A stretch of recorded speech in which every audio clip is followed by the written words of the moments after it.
So I need to start this video off admitting that I expect this to be a very mixed response. Some people really enjoy the Grand Theft Auto Online experience, and the change that Rockstar has made favoring more towards the multiplayer side. But to myself and many, this is a scary thought, and it could be the end of the Rockstar Games we fell in love with, and what I mean by that is the strong single player experiences of Red Dead Redemption, Bully, Max Payne, LA Noire, Manhunt, most of the Grand Theft Auto series, and a few other games.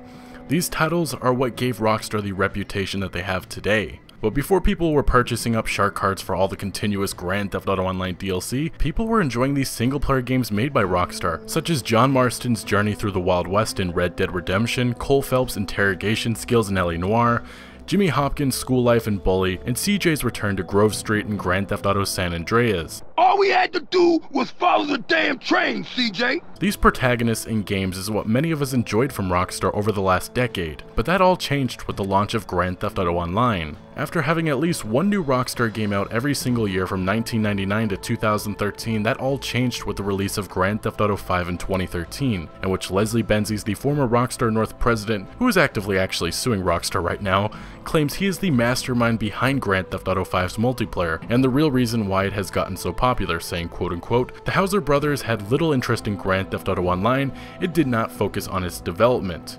Here in 2017, Take-Two confirmed that Grand Theft Auto 5 now has a lifetime sales of 80 million copies, which can be attributed to the success of Grand Theft Auto Online, which it was reported just about a week ago that Grand Theft Auto Online just had its biggest quarter ever, 4 years after launching. Earlier this year, surprisingly, Take-Two CEO Strauss Zelnick said he believes that they have under-monetized on Grand Theft Auto Online and can do more with future games, saying quote-unquote, "We're convinced that we are probably from an industry view under-monetizing on a per-user basis.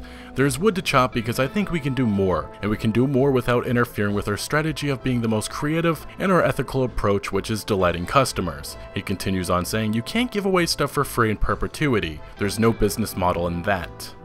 And ladies and gentlemen, this is the scary impact that Grand Theft Auto Online could have on Red Dead Redemption 2, Grand Theft Auto 6, and any future Rockstar games. The unfortunate reality is that Grand Theft Auto 5's single player, and honestly any single player game, may cost too much compared to just supporting the multiplayer side. One big piece of evidence is that Grand Theft Auto 5 single player DLC that we were promised in 2013 and 2014, which has never happened and appears may have just been cancelled mid-production due to the success of Grand Theft Auto Online. Some insiders have claimed and predicted that they believe that Rockstar has used a lot of the assets that they made for the single player DLC and just pushed it out as Grand Theft Auto Online DLC, which is kind of unfortunate. While obviously Rockstar Games has made it clear that they still will support the single player side of their games, Grand Theft Auto 5 was evidence of a massive change, and it's not just them.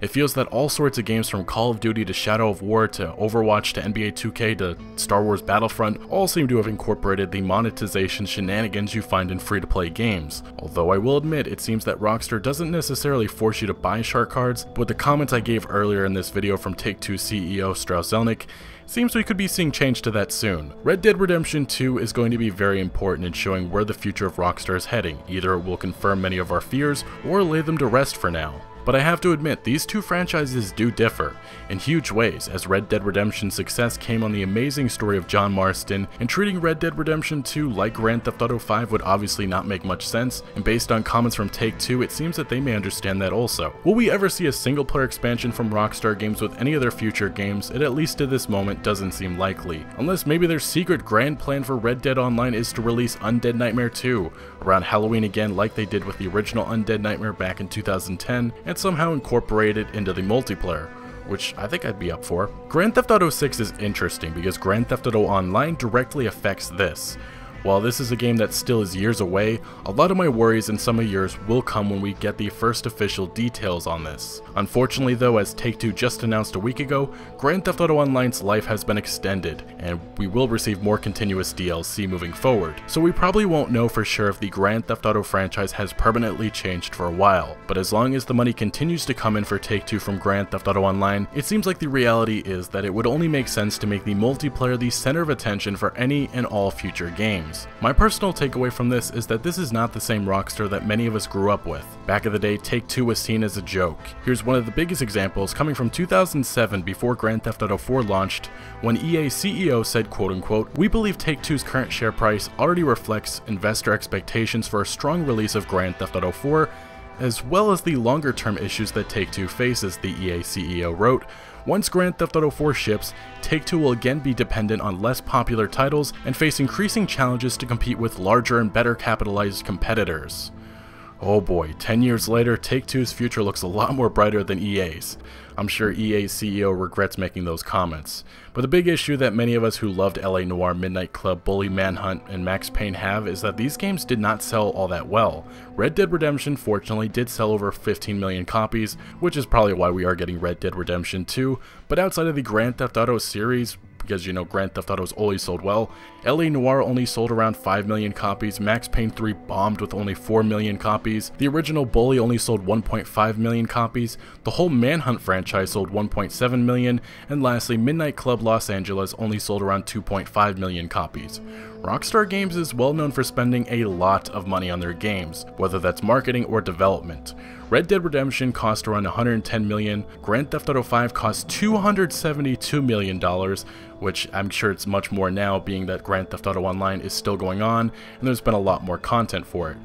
And that is actually the second most expensive game ever recorded. Max Payne 3 cost $110 million, Grand Theft Auto 4 cost $111 million, and LA Noire cost $53 million, which these 5 games all rank as some of the most expensive games ever made. So in conclusion, while I'm sure there are younger gamers watching who never played any of these games, this is why we grew to love the work by Rockstar Games, because there was always something unique from each experience. But it does seem this era may be over, and the single player side is being slightly pushed over in favor of the multiplayer, which is starting to become a lot more common within the whole industry of gaming. Rockstar has changed. And here's an example of this from one of Rockstar's founders, Dan Houser, from an interview done in October of 2011, in which he kind of just discussed overall their company philosophy at the time before Grand Theft Auto 5 was a thing, and it really is interesting. Anyway, the context you need to know is that Dan is discussing why Rockstar intentionally is avoiding developing in the first-person shooter genre, saying, quote-unquote, "We're deliberately avoiding that right now," he said. "It's in our DNA to avoid what other companies are doing. I suppose you could say that Max Payne 3 is something close to an FPS, but there are really unique aspects to the setting and gameplay there too, not just in the story. You have to have originality in your games. You have to have some kind of interesting message. You could say that the goal point of Rockstar is to have the player really feel what we're trying to do." Houser went on to say that Rockstar has made new genres by ourselves with games like the GTA series. "We didn't rely on testimonials in a business textbook to do what we've done. I think we succeeded precisely because we didn't concentrate on profit. If we make the sort of games we want to play, then we believe people are going to buy them." We all know that Red Dead Redemption 2 and Grand Theft Auto 6 will be massive. I mean, you have huge gaming icons like Hideo Kojima, who's working on Death Stranding right now, and Ashraf Ismail, who's working on Assassin's Creed Origins right now, all giving praise and excitement for Rockstar's upcoming Western adventure.